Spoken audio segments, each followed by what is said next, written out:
Karnataka news beet follow ಮಾಡಿ, subscribe ಮಾಡಿ. ಅಣ್ಣವರ ಮೇಲೆ ನಿಮಗೆ ಯಾಕೆ ಇಷ್ಟೊಂದು ದ್ವೇಷ ಅಂತ ಬುದ್ಧಿಹೀನತೆಯ ವೇಷವನ್ನ ಧರಿಸುತ್ತಿದ್ದಾರೆ.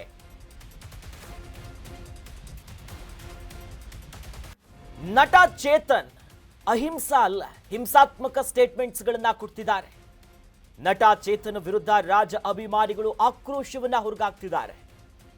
ಪವಿತ್ರ ಸಮಾಧಿಯ ಬಗ್ಗೆ ಚೇತನ ನಾಲಿಗೆ ಚಪಲವನ್ನ ತೀರಿಸಿಕೊಂಡಂಗಿದೆ. ಗಂಧದ ಗುಡಿಯ ರಾಜನಿಗೆ ಯಾಕೆಷ್ಟು ವಿರೋಧವನ್ನ ವ್ಯಕ್ತಪಡಿಸುತ್ತಿದ್ದಾರೆ? ಚೇತನ್ಗೆ ಬೇಕಿದೆಯಾ ಈ ಸಂಸ್ಕೃತಿಯ ಬೋಧ ಅಂತ ಪ್ರಚಾರಕ್ಕಾಗಿ ಯಾಕೆಷ್ಟು ಇಂತಹ ಕುಚೇಷ್ಟೆಗೆ ಮುಂದಾಗ್ತಿದ್ದಾರೆ? ಈಗ ಚೇತನ ವಿರುದ್ಧ ಡಾಕ್ಟರ್ ರಾಜ ಅಭಿಮಾನಿಗಳು ಸಿಡಿಮಿಡಿಗೊಂಡಿದ್ದಾರೆ, ಕೆರಳಿ ಕೆಂಡು ಆಗ್ಬಿಟ್ಟಿದ್ದಾರೆ. ನೋಡಿ, ಅಣ್ಣವರ ಪವಿತ್ರವಾಗಿರುವಂಥ ಸಮಾಧಿಯ ಬಗ್ಗೆ, ಅದರಲ್ಲೂ ಕೂಡ ಬಹಳ ವಿಶೇಷವಾದಂಥ ದಿನದ ಸಂದರ್ಭದಲ್ಲೇ ಅಧಿಕೃತವಾಗಿ ಒಂದಿಷ್ಟು ಪೋಸ್ಟ್ಗಳನ್ನು ಹಂಚಿಕೊಂಡಿದ್ರು. ಸಮಾಧಿ ವಿಚಾರ ಪ್ರಸ್ತಾಪ ಮಾಡ್ತಾರೆ. ಇಂಥ ಹೃದಯ ಭಾಗದಲ್ಲಿ 2.5 ಎಕರೆಯಷ್ಟು ಭೂಮಿಯನ್ನ ಕೊಟ್ಟಿದ್ ಯಾಕೆ?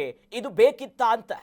ನಾಡು, ನುಡಿ, ಭಾಷೆ, ಸಿನಿಮಾ, ಸಾಮಾಜಿಕವಾಗಿ ಒಂದು ಕ್ರಾಂತಿಯನ್ನ ಮಾಡಿದ್ದು ಅಂತಂದ್ರೆ ಅದು ಡಾಕ್ಟರ್ ರಾಜ್ ಅವರು.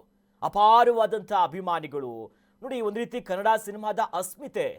ದೊಡ್ಡ ಮನೆಯ ರಾಜನ ವಿಚಾರ ಅಷ್ಟರ ಮಟ್ಟಿಗೆ ಎಲ್ಲರಿಗೂ ಗೊತ್ತು. ಆದ್ರೆ ದಿಢೀರಂತ ಒಬ್ಬ ನಟನಾಗಿ, ಸಾಮಾಜಿಕ ಕಾರ್ಯಕರ್ತನಾಗಿ ಗುರುತಿಸಿಕೊಂಡು ಈ ರೀತಿಯಾಗಿ ನಾಲಿಗೆಯನ್ನ ಹರಿಬಿಡುವಂತ ಕೆಲಸ ಮಾಡಿಬಿಟ್ಟಿದ್ದಾರೆ. ಬಹಳ ದೊಡ್ಡ ಮಟ್ಟಕ್ಕೀಗ ಆಕ್ರೋಶಗಳು ವ್ಯಕ್ತವಾಗ್ತಿದೆ. ಅಂದ್ರೆ ಈ ಪಬ್ಲಿಸಿಟಿಯ ಈ ಹುಚ್ಚನ್ನು ತಲೆಗೇರ್ಬಿಟ್ಟಿದೆ ಅನ್ಸುತ್ತೆ.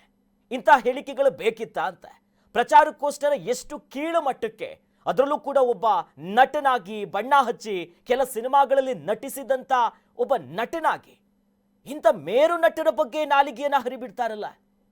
ಈ ನಿಟ್ಟಿನಲ್ಲಿ ಈಗ ಡಾಕ್ಟರ್ ರಾಜ್ ಅಭಿಮಾನಿಗಳು ಕೆರಳಿ ಕೆಂಡುವಾಗಿ ಈಗಾಗಲೇ ಕ್ಷಮೆ ಕೇಳಬೇಕು, ಒಂದಿಷ್ಟು ದೂರು ಕೊಡೋ ಕೆಲಸ ಆಯಿತು, ಅವರು ಮನೆ ಹತ್ರ ಮುತ್ತಿಗೆ ಹಾಕೋ ಕೆಲಸ ಆಯಿತು.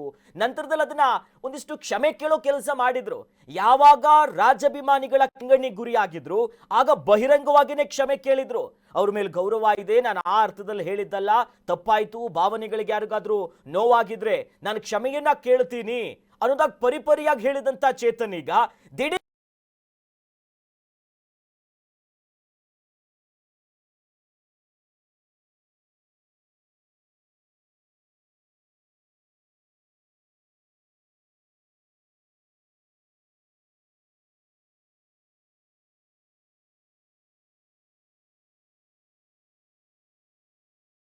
ನಮ್ಮ ಕರ್ತವ್ಯ.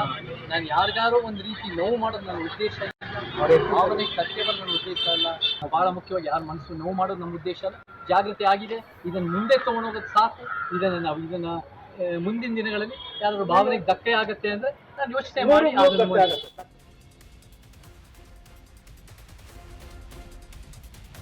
ಡಾಕ್ಟರ್ ರಾಜ ಸಮಾಧಿಯ ಬಗ್ಗೆ ಚೇತನ ತಕರಾರನ್ನ ತೆಗೆದಿದ್ದಾರೆ. ಮಾಡೋದಕ್ಕೆ ಏನ್ ಕೆಲಸ ಇಲ್ಲ ಅನ್ಸುತ್ತೆ. ಚೇತನ ವಿರುದ್ಧ ಸಾರಾ ಗೋವಿಂದ್ ಅವರು ಆಕ್ರೋಶವನ್ನ ಹೊರಗಾಕಿದ್ದಾರೆ. ನೋಡಿ, ಕ್ಷಮೆ ಕೇಳಿದ್ದಕ್ಕೆ ಹೋರಾಟವನ್ನ ನಾವು ಕೈ ಬಿಟ್ಟಿದ್ದೇವೆ, ಇವನು ಯಾವ ಸೀಮೆಯ ನಾಯಕ ಅಂತ ಗರಂ ಆಗಿದ್ದಾರೆ. ಇವನ ಸತ್ರೆ ಹೆಣ ಹೊರಕ್ಕೆ 4 ಜನ ಇಲ್ಲ. ಇಂಥವ್ರಲ್ಲ ಡಾಕ್ಟರ್ ರಾಜ್ಕುಮಾರ್ ಅವರ ಬಗ್ಗೆ ಮಾತನಾಡ್ತಾರೆ, ಅವರ ಪುಣ್ಯ ಸಮಾಧಿಯ ಸ್ಮಾರಕಗಳ ಬಗ್ಗೆ ಮಾತನಾಡ್ತೀರಿ ಅಂತಂದ್ರೆ ಯಾವ ನೈತಿಕತೆ ಇದೆ? ಒಬ್ಬ ನಟನಾಗಿ ಹಿಂಗ್ ಮಾತನಾಡೋದು ಎಷ್ಟರ ಮಟ್ಟಿಗೆ ಸರಿ? ಯಾವ ಸೀಮೆ ಕಂಡ್ರಿ ಅಂತ ಏಕವಚನದಲ್ಲೇ ಗರಂ ಆಗಿದ್ರು. ಬಹಳಷ್ಟು ಮನೆ ಮುಂದೆ ಜನ ಕೂಡ ಜಮಾಯಿಸಿದ್ರು. ಒಂದು ರಾಜ ಅಭಿಮಾನಿ ಬಳಗ ಇರ್ಬೋದು, ಸಾರ್ವಜನಿಕರು ಎಲ್ಲರೂ ಕೂಡ ಸೇರಿದ್ರು. ಆ ಸಂದರ್ಭದಲ್ಲಿ ಪ್ರಮುಖವಾಗಿ ಸಾರಾ ಗೋವಿಂದ್ ಅವರು ಕೂಡ ಆಕ್ರೋಶವನ್ನ ಹೊರಗಾಕಿದ್ರು.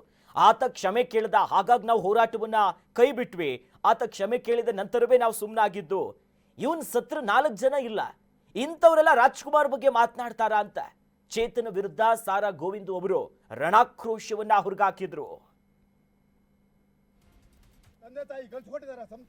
ಇಂಥ ಒಬ್ಬ ಅವಿವೇಕಿ, ಬುದ್ಧಿ ಇಲ್ದಂಥವನು, ಅರೆ ಹುಚ್ಚ, ಚಿತ್ರರಂಗದಲ್ಲಿ ಯಾವುದೇ ಸಕ್ರಿಯವಾಗಿ ಇಲ್ಲ. ಇವನೊಬ್ಬ ನಿರುದ್ಯೋಗಿ, ಇವನು ಅವಕಾಶವಾದಿ.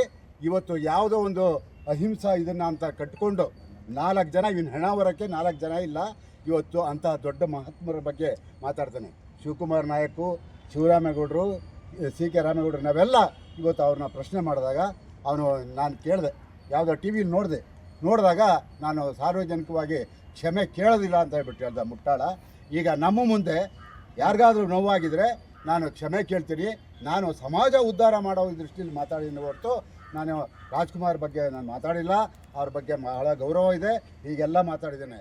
ಅವ್ರು ಮಾಡಿದಂಥ ಹೋರಾಟದ ನೋಡಿ, ಪರಿಪರಿಯಾಗಿ ನಾನು ಮಾಡಿರುವಂತ ಮಾತುಗಳು ತಪ್ಪು, ಸಮಾಜ ಉದ್ಧಾರಕ ಹೀಗೆಲ್ಲ ಹೇಳಿದಂತ ನಟ ಚೇತನ್ ಈಗ ಉಲ್ಟಾ ಹೊಡೆದಿದ್ದಾರೆ, ಮತ್ತೆ ತಗಾದಿಯನ್ನ ತೆಗಿತಿದ್ದಾರೆ. ಇದು ಪ್ರಚಾರ ಅಲ್ಲ ವಿಚಾರ ಅಂತ ಡೈಲಾಗ್ ಬೇರೆ ಅವರದ್ದು. ಚಿತ್ರರಂಗದ ಸಮಸ್ಯೆಯನ್ನ ಸಮಾಧಿಗೆ ಕಟ್ಟು ಬಿಟ್ಟಿದ್ದಾರೆ. ಸಮಾಧಿ ವಿಚಾರವನ್ನ ಮತ್ತೆ ಮತ್ತೆ ಪ್ರಸ್ತಾಪಿಸ್ತಿದ್ದಾರೆ. ಈಗೇನು ಹೇಳ್ತಿದ್ದಾರೆ ಗೊತ್ತಾ? ಎಲ್ರಿಗೂ ಹೀಗೆ ಸಮಾಧಿ ಕಟ್ಟೋಕ್ಕಾಗುತ್ತಾ? ಮನೆ ಮುಂದೆ ಬಂದು ರಾಜ್ ಅಭಿಮಾನಿಗಳು ದಬ್ಬಾಳಿಕೆ ಮಾಡ್ತಾರೆ, ರಾಜ್ಕುಮಾರ್ ಅವರ ಅಭಿಮಾನಿಗಳಿಗೆ ವಿಚಾರ ಇಲ್ಲ ಅಂತ ಮತ್ತೆ ನಾಲಿಗೆಯನ್ನ ಹರಿಬಿಡ್ತಿದ್ದಾರೆ. ಮತ್ತೆ ರಾಜ್ ಅಭಿಮಾನಿಗಳ ಕೆಂಗಣ್ಣಿಗೆ ಈಗ ಚೇತನ ಗುರಿಯಾಗಿದ್ದಾರೆ. ಮತ್ತೆ ಮತ್ತೆ ಕಾಲು ಕೆರ್ಕೊಂಡ್ಬರ್ತಿದ್ದಾರೆ. ರಾಜ್ಕುಮಾರ್ ಅವರ ವಿಚಾರವಾಗಿ ವಿವಾದಿತ ಹೇಳಿಕೆಗಳನ್ನ ಮತ್ತೆ ಮತ್ತೆ ಕೊಟ್ಟು ಬಿರುಗಾಳಿಯನ್ನೇ ಎಬ್ಬಿಸಿ ಬಿಟ್ಟಿದ್ದಾರೆ. ಕ್ಷಮೆ ಕೇಳಿದ್ರು, ತಪ್ಪಾಯ್ತಂತ ಹೇಳಿದ್ರು, ಒಂದಿಷ್ಟು ಸಮರ್ಥನೆ ಮಾಡಿಕೊಂಡಿದ್ರು, ಯಾರ ಭಾವನೆಗೆ ನೋವಾಗಿದ್ರು ಕೂಡ ನನ್ನನ್ನು ಕ್ಷಮಿಸಿ ಅಂತ ಪರಿಪರಿಯಾಗಿ ರಾಜ ಅಭಿಮಾನಿಗಳ ಮುಂದೆ ಕೇಳಿಕೊಂಡು ಬೇಡ್ಕೊಂಡಂತ ನಟ ಈಗ ದಿಢೀರಂತ ಮತ್ತೆ ಯೂಟರ್ನ್. ಇದು ಪ್ರಚಾರ ಅಲ್ಲ, ಇದೊಂದು ವಿಚಾರ, ಇದು ತಪ್ಪು. ರಾಜ್ಕುಮಾರ್ ಅವರ ಸ್ಮಾರಕದ ಬಗ್ಗೆ ಮತ್ತೆ ಮತ್ತೆ ಮಾತನಾಡ್ತಿದ್ದಾರೆ. ಇದು ಪ್ರಚಾರಕ್ಕೋಸ್ಕರ ಅಲ್ವೇ ಅಲ್ಲ, ಇದು ವಿಚಾರಕ್ಕೋಸ್ಕರ. ನಾವು ಅಣ್ಣವ್ರ ಕುಟುಂಬದ ಬಗ್ಗೆ, ಅವರ ಬಗ್ಗೆ ನಮ್ಗೇನು ತಕರಾರಿಲ್ಲ, ಅವರ ಅಭಿಮಾನಿ ಬಳಗದವ್ರ ಬಗ್ಗೆ ತಕರಾರಿಲ್ಲ. ಸರ್ಕಾರದ ಯೋಜನೆಗಳಲ್ಲಿ ಕೆಲವರಿಗೆ ಲ್ಯಾಂಡ್ ಗ್ರ್ಯಾಂಟ್ ಕೊಟ್ಟು ಒಂದು ವ್ಯಕ್ತಿ ಕೊಟ್ಟಿದ ಮೇಲೆ ಬೇರೆ ಇನ್ನೆಲ್ಲರ ಕೊಡುಗೆಯನ್ನು ಕೊಟ್ಟಿಲ್ಲ ಅಂದಮೇಲೆ ಮತ್ತೆ ಚಿತ್ರರಂಗದಲ್ಲಿ ಬೇರೆ ಬೇರೆ ಸಮಸ್ಯೆಗಳಾಗತ್ತೆ. ಅದರಿಂದ ಸಮಸ್ಯೆಗಳು ಹೆಚ್ಚು ಉಂಟಾಗತ್ತೆ ಹೊರತು ಇರೋ ಸಮಸ್ಯೆಗಳಿಗೆ ಪರಿಹಾರ ಕೊಡಲ್ಲ ಅನ್ನೋ ಒಂದು. ಇದು ಪ್ರಚಾರಕ್ಕೋಸ್ಕರ ಅಲ್ವೇ ಅಲ್ಲ, ಇದು ವಿಚಾರಕ್ಕೋಸ್ಕರ. ನಾವು ಅಣ್ಣವ್ರ ಕುಟುಂಬದ ಬಗ್ಗೆ, ಅವರ ಬಗ್ಗೆ ನಮ್ಗೇನು ತಕರಾರಿಲ್ಲ. ಕರ್ನಾಟಕ ನ್ಯೂಸ್ ಬೀಟ್ ಫಾಲೋ ಮಾಡಿ, ಸಬ್ಸ್ಕ್ರೈಬ್ ಮಾಡಿ.